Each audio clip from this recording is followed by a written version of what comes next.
The air in the office felt different the moment his footsteps echoed down the polished marble floors.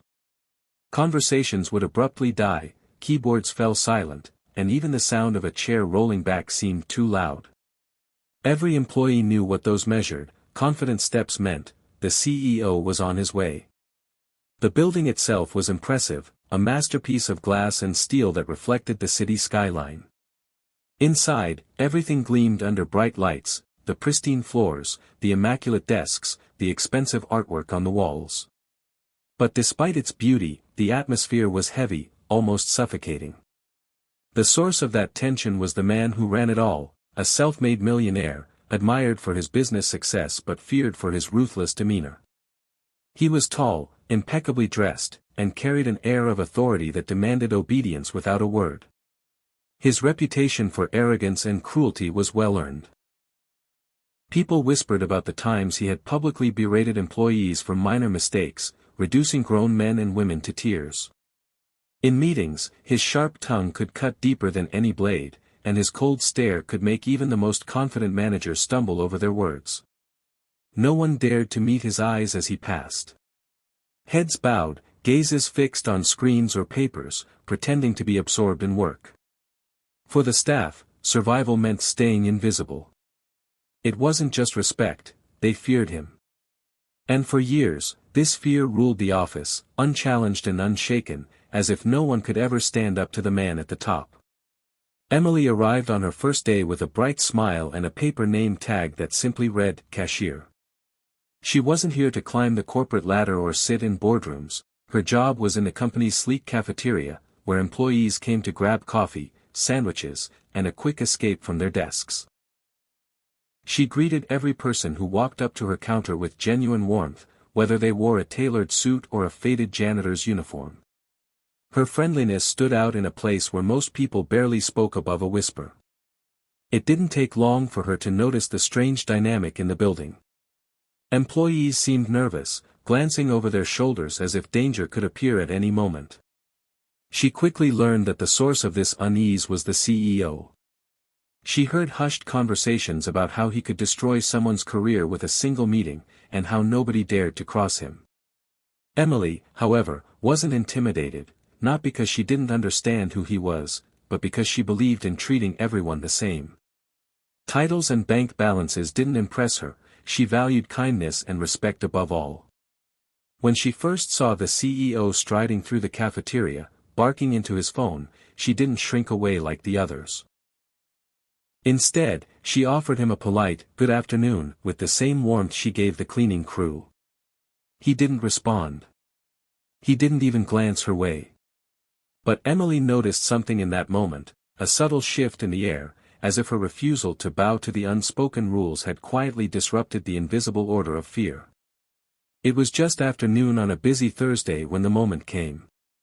The cafeteria buzzed with activity, forks clinking against plates, the low hum of conversation, and the aroma of fresh coffee drifting through the air. Emily was ringing up a customer when the sound of a sharp, commanding voice sliced through the chatter. The CEO stood near the corner, towering over an elderly janitor who was quietly mopping the floor. His voice was loud enough for everyone to hear as he berated the man for getting in the way and slowing things down. The janitor's hands trembled, his face flushing with humiliation. Around them, employees froze. Some stared down at their food. Others simply turned away. No one dared to intervene, no one ever did. Emily felt a heat rise in her chest. She didn't care that this was the man everyone feared. She didn't care that she was just a cashier. Without hesitation, she stepped out from behind the counter and walked toward them. "Sir," she said firmly, her voice steady but respectful, "with all due respect, no one deserves to be spoken to like that. We all work hard here, and true leaders lift people up, not tear them down." The room went silent. Forks paused midair, coffee cups hovered just short of lips. The CEO turned toward her, his cold eyes locking onto hers. For a long, tense moment, no one breathed. It was as if the entire office held its collective heartbeat, waiting for the storm they were sure was coming. The storm never came. For a brief moment, the CEO's expression stayed hard, unreadable. Then, something almost imperceptible shifted, his shoulders lowered slightly, and the sharpness in his eyes dulled. Without saying a word, he stepped back from the janitor, glanced once more at Emily, and walked out of the cafeteria. Whispers rippled through the room as people tried to make sense of what had just happened. No one had ever spoken to him like that before, and certainly no one had walked away unscathed. Emily quietly returned to her counter, her heart still pounding, unsure if she had just made the bravest or most foolish decision of her life. The next day, something unusual happened. The CEO called the elderly janitor into his office. Those who saw the meeting said it lasted nearly an hour, far longer than anyone expected. Later, the janitor emerged, his eyes moist but smiling faintly. Word spread quickly, the CEO had apologized. Not only that, he had offered to cover the janitor's granddaughter's college tuition in full, explaining that she deserved the chance to succeed without struggle. Employees were stunned. The man who had ruled with fear for years had shown a side no one believed existed. While no one knew exactly what had triggered the change, a quiet truth settled among them. Something about that moment in the cafeteria had pierced through his armor. Emily never mentioned it, but deep down, she suspected that standing up for kindness had done more than just protect the janitor, it had cracked open the heart of a man everyone thought was beyond change. In the weeks that followed, the atmosphere in the office began to shift in ways people could hardly believe. The once intimidating corridors no longer felt suffocating. The CEO, still commanding in presence, now greeted employees by name, asked about their families, and even paused to chat with the cafeteria staff. His voice, once sharp and cutting, carried a softer tone. The janitor walked with a lighter step, no longer shrinking into the background. Word of his granddaughter's tuition spread, and it became a quiet source of pride for everyone who worked there, a reminder that compassion could ripple far beyond a single moment. Emily never boasted about what happened.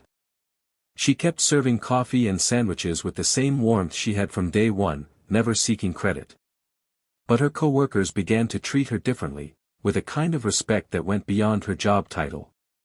They had seen what courage looked like, and it had changed them too. Small acts of kindness began to emerge across the building, someone holding the elevator for a stranger, managers thanking their teams, colleagues checking in on each other. It wasn't perfect, but it was better.